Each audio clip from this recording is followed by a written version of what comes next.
Oi, gente. Hoje eu quero falar com vocês sobre o que eu chamaria de a confusão entre a concepção que vem do senso comum sobre o que viria a ser direita e esquerda, os polos político-ideológicos, que existe na sociedade brasileira, esse senso comum, e a concepção acadêmica do que viria a ser esquerda e direita. Porque eu cheguei à conclusão, já há algum tempo, que existe uma distância enorme entre a concepção que existe em boa parte da nossa sociedade, claro que não estamos falando da totalidade, e a concepção que a academia consagrou como sendo a concepção mais próxima de retratar a realidade em relação ao que é de esquerda e o que é de direita do ponto de vista político, né? Então, esse não vai ser um vídeo completo sobre isso, eu tenho outros vídeos sobre esquerda e direita que eu vou colocar em um comentário fixado, mas ele vai refletir sobre aspectos dessa confusão. Se você chegou agora, o canal é a Nova Máquina do Tempo, eu sou André Teixeira Jacobina, aqui a gente fala de política, de ciência e de filosofia, tem a sessão de diálogos com grandes especialistas e tem o Filosofia Popular toda sexta-feira discutindo filmes, séries, quadrinhos, jogos do ponto de vista político ou filosófico. Se você gosta do que eu faço, se inscreva no canal, dê um like, compartilhe, divulgue nosso material e considere apoiar a gente no Apoia-se. Vai ter um link do Apoia-se em um comentário fixado no início dos comentários. Pois bem, gente. Então, primeiro, qual é essa concepção do senso comum? E como foi que tudo isso surgiu e por que eu comecei a pensar sobre isso? Bem, em um vídeo que eu fiz há algum tempo atrás sobre a demissão do Joel Pinheiro, eu disse, sem muita cerimônia, porque não se trata de nada, não é uma controvérsia, que ele era um comentarista de centro-direita. E muita gente riu e o povo nos comentários ficou me ironizando, parte das pessoas, né? Ficaram me ironizando. Só que isso é meio óbvio porque ele tem uma aderência ao liberalismo social, que é uma tendência europeia de centro-direita. E do ponto de vista econômico, que é fundamental para a definição de esquerda e direita do ponto de vista acadêmico, ele é um liberal que defende algumas políticas estatais para mitigar os efeitos do capitalismo, mas fundamentalmente ele defende o capitalismo e defende a redução do papel do Estado na economia. Então, chamar uma pessoa que defende a redução do papel do Estado na economia e a manutenção e até o fortalecimento de hierarquias empresariais dentro do capitalismo de uma pessoa de esquerda é algo que não faz sentido lógico. Nenhum sentido lógico, racional, nada. Do ponto de vista acadêmico, histórico, se a gente pensar na concepção acadêmica do que é esquerda e direita. Mas a população brasileira, e eu estou convencido em relação a isso, boa parte dela, especialmente aquela que apoia Bolsonaro, ela consolidou, talvez por influência do Olavo de Carvalho, talvez por influência da direita cristã, ela consolidou uma concepção de direita e uma concepção de esquerda que pouco ou quase nada tem a ver com a economia. Isso pode parecer chocante para a gente, mas é absolutamente verdadeiro. Isso é trágico para a gente em termos do discurso político, porque isso vai ter uma consequência muito ruim para nós em termos de estabelecer o mínimo de contato em relação ao que esses termos significam. Pois bem, o que o senso comum está dizendo que é esquerda e o que o senso comum está dizendo? E quando eu senso comum, eu estou falando desse senso comum de uma determinada direita brasileira. Eles estão identificando a direita como sendo contra o aborto, contra direitos LGBTQ, pelo armamento da população. A direita seria a adoção de uma agenda culturalmente de direita. Então, ser de direita seria, em primeiro lugar, para essa direita, a adoção de uma agenda culturalmente conservadora. E nesse sentido, em oposição à direita, para o senso comum, a esquerda seria a adoção de uma agenda culturalmente progressista. Então, aqueles que defendem a descriminalização ou legalização do aborto, aqueles que defendem direitos para a comunidade LGBTQ, aqueles que defendem direitos humanos, aqueles que defendem, por exemplo, a garantia de direitos humanos e de não maus tratos para os presos, para a população prisional. Tudo isso seria um discurso, na concepção dessa direita conservadora, ou talvez direita reacionária, dependendo de como você preferir conceituar, mas essa direita que se identificou com o bolsonarismo, ela que tem elementos culturalmente conservadores, mas tem práticas politicamente reacionárias. Eles identificam que a esquerda seria a adoção dessa agenda progressista do ponto de vista cultural. Do ponto de vista econômico, eles têm uma ênfase muito menor. Alguns falam da redução do papel do Estado, mas isso não está na ênfase, isso não está no epicentro. E é por isso que, para eles, Joel Pinheiro pode parecer de esquerda. Porque Joel representa justamente o quê? Aquele que é progressista nos costumes e liberal na economia. Então, o caso de Joel Pinheiro ele é interessante para examinar isso, porque ele acaba exemplificando exatamente a dificuldade dessa direita de se reconhecer em Joel. E como ela tem um pensamento maniqueísta, bem e mal, certo e errado, tudo tem que estar em apenas dois polos, se Joel é progressista culturalmente, ele necessariamente é de esquerda. E a questão econômica não interessa. Então, para essa direita. Então, eles fazem essa separação apenas ou essencialmente do ponto de vista cultural. E eles estão seguindo a cartilha do Olavo de Carvalho, para quem a cultura é muito mais importante do que a economia. Então, nessa influência olavista, né, sobre a nossa política e o nosso discurso político, o que é que isso produz? Isso produz uma concepção de política de que pessoas como Joel Pinheiro, Andreasa, podem ser vistas como sendo de esquerda, ou porque são progressistas, no caso de Joel Pinheiro, nos costumes, na cultura, ou porque são críticas do governo Bolsonaro. Se tem críticas ao governo Bolsonaro, então necessariamente seriam de esquerda. Só que essa visão não vê que não existe a esquerda nem a direita. Existem várias esquerdas e várias direitas. Eles representam o que historicamente ficou conceituado chamado de a direita conservadora, culturalmente. Nos Estados Unidos, e muita da sua inspiração vem dos Estados Unidos, e o Olavo de Carvalho está lá na Virgínia, dentro do Partido Republicano, eles são a direita cristã fundamentalista. Então, é um segmento da direita dentro do próprio Partido Republicano, não representa a totalidade do Partido Republicano. Existem, por exemplo, dentro do Partido Republicano, e isso iria fazer a cabeça dos nossos direitistas quase que fritar, o Partido Libertário de Direita.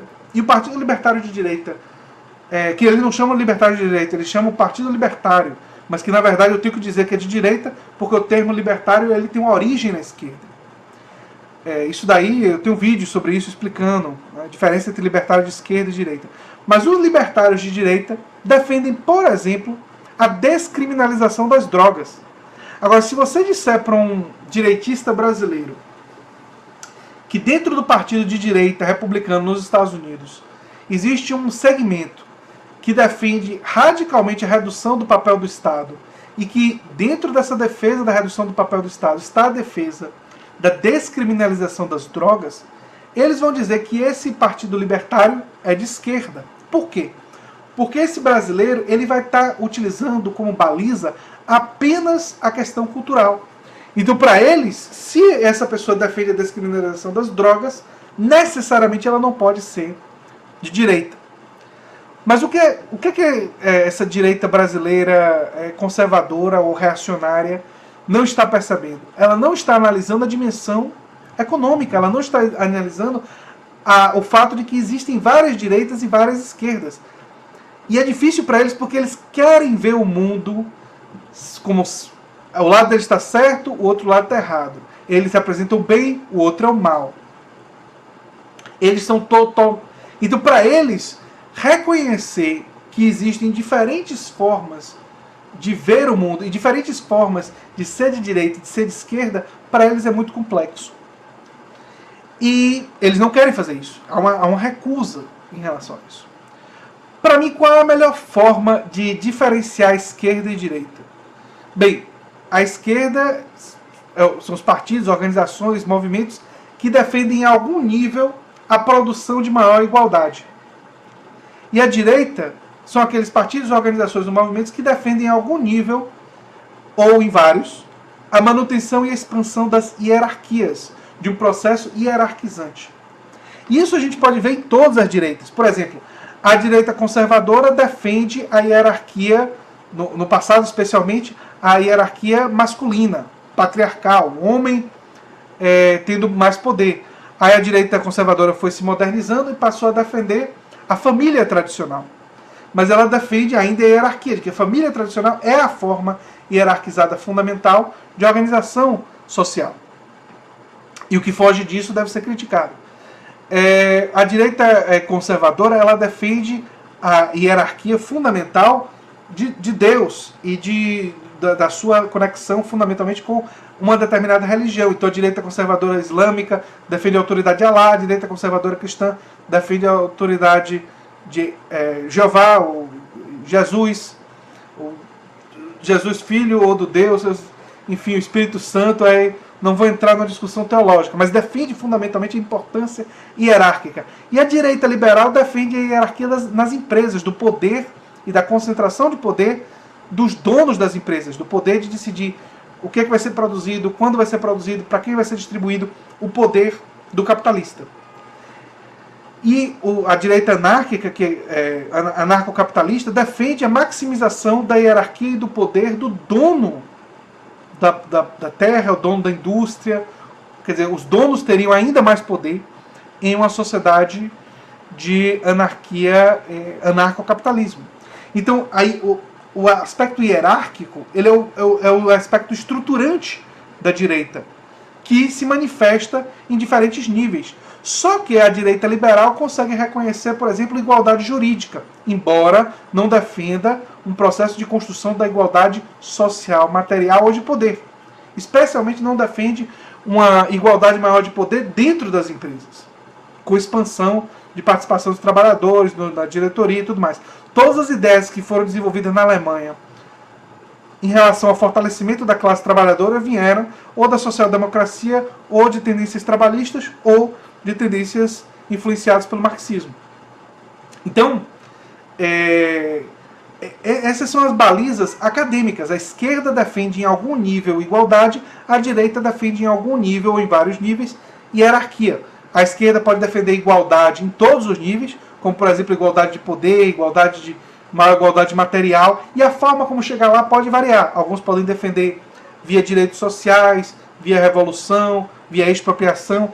As formas variam muito, mas o elemento central que define a natureza do que é de direita e o que é de esquerda defende fundamentalmente as hierarquias, sua manutenção e expansão, e o outro defende fundamentalmente a igualdade e a ampliação da igualdade. Por exemplo, o stalinismo não produziu igualdade, mas dizia defender igualdade. Produziu uma pequena igualdade em relação ao acesso a determinados serviços. Mas também produziu muita hierarquia do ponto de vista político. Mas por defender a igualdade enquanto um horizonte, ainda está no campo da esquerda, mesmo que tenha sido uma esquerda totalitária, genocida, horrorosa, que eu condeno completamente, a esquerda stalinista. Assim como, e aí entra naquela discussão do nazismo, o nazismo defende a superioridade da raça ariana. Então, o nazismo defende uma hierarquia baseada na raça, na cor da pele. É uma defesa de extrema direita, porque é uma defesa de hierarquização, de submissão dos povos à raça. Isso explica por que o nazismo é de extrema direita de forma muito simples e muito rápida. Né? Então isso é fundamental para entender que essa é a divisão acadêmica. Só que na nossa sociedade, por causa da influência de gente como Olavo de Carvalho e outros que bateram tanto nessa tecla cultural, e por parte de responsabilidade de parte da esquerda também. Essa é uma coisa interessante, não pode se colocar tudo na conta da direita chucra. Existe também uma responsabilidade de parte da esquerda. E qual foi essa responsabilidade? Historicamente, a gente pode datar como vocês quiserem, mas a gente pode pegar o exemplo de Bill Clinton nos Estados Unidos,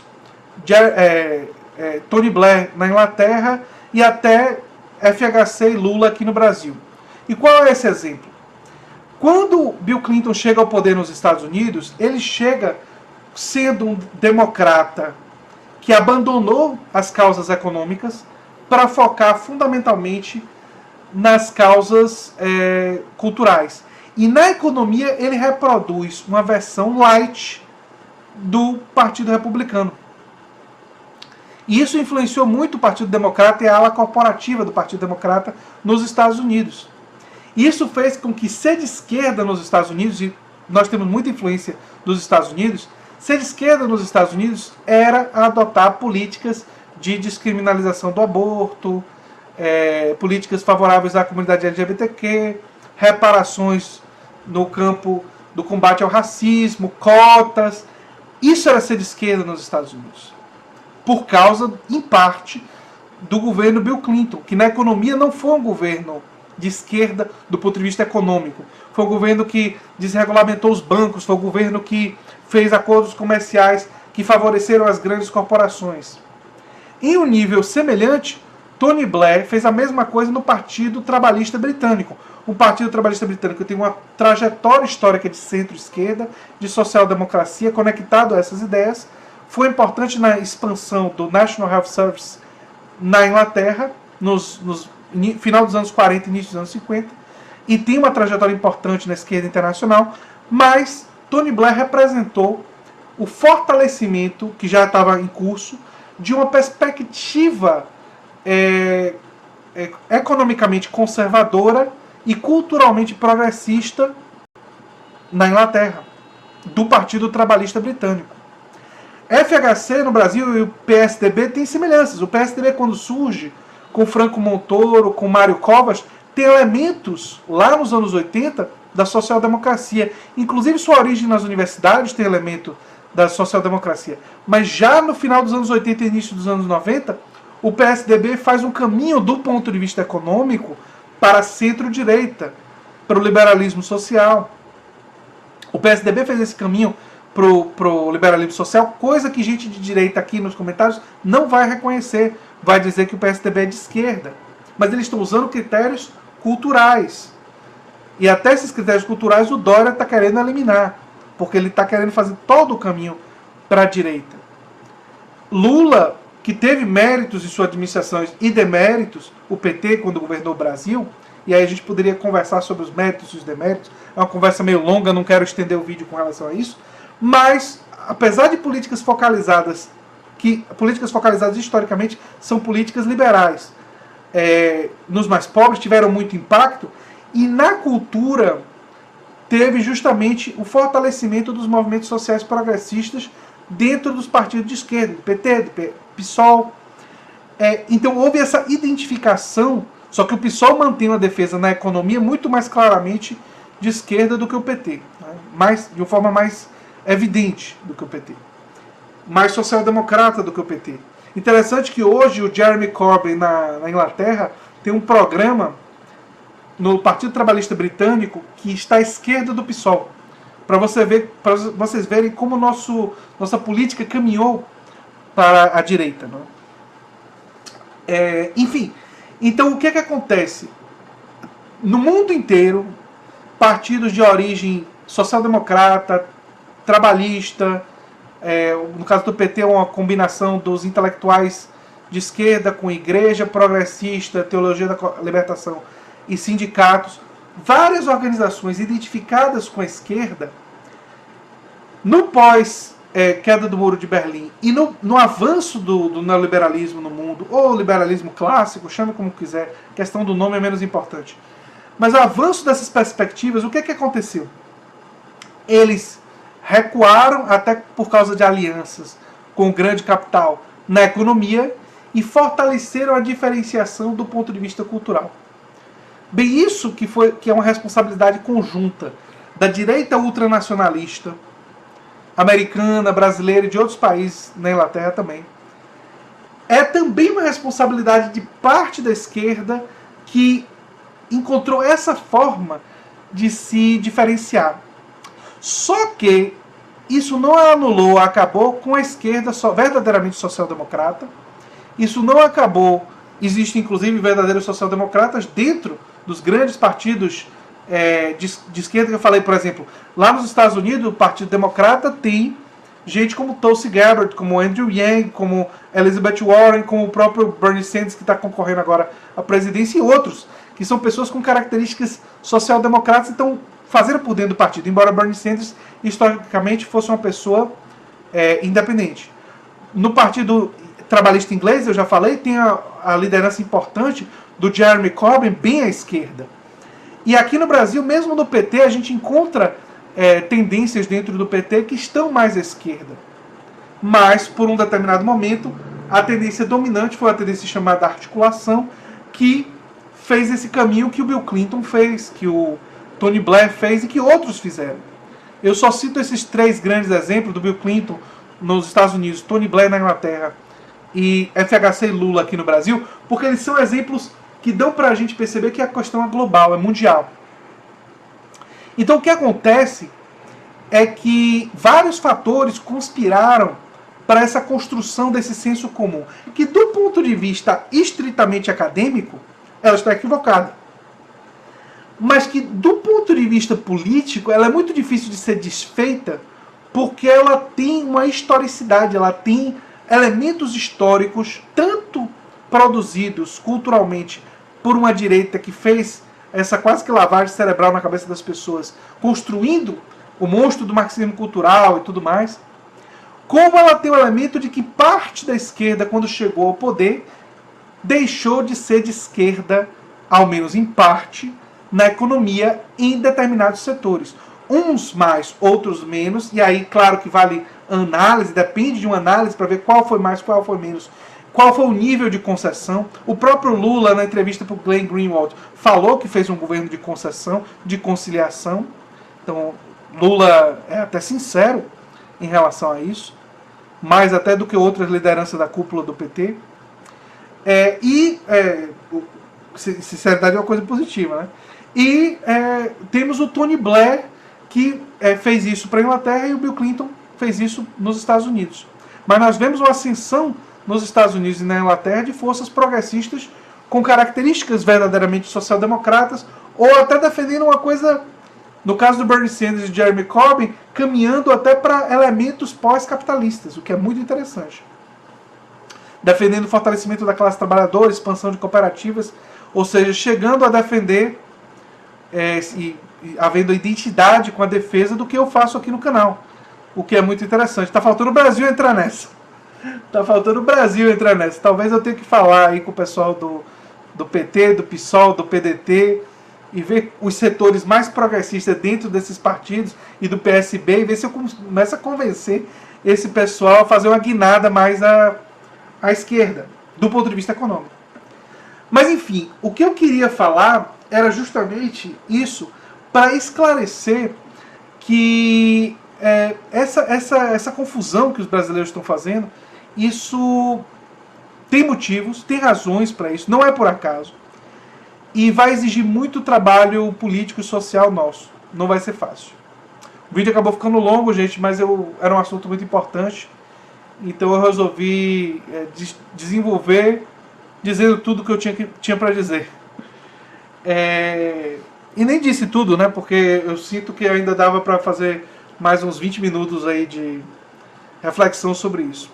Mas se você gosta do que eu faço, lembre sempre de se inscrever no canal, dar um like, compartilhar e divulgar o nosso material, que é muito importante. Se você quiser, pense em se tornar um apoiador. Vai haver um link fixado no início dos comentários. Um abração e até o próximo vídeo.